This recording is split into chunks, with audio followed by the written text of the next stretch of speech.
जे मो hospital day 3 आम टिके भल मिरर देखिली तो ये रील्स नहीं आसली आम दीदी को जहाँकर होता ऑपरेशन से भी टिके भल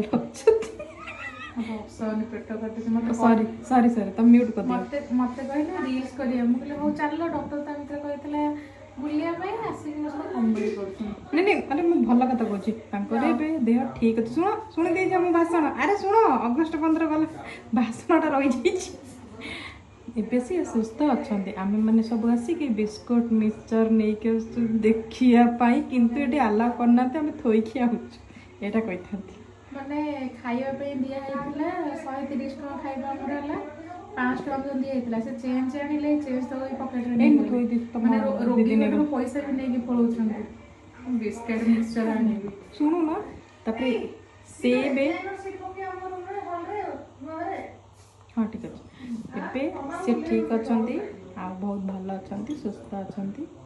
आम चाहूँ जल्दी आम घर को आसतु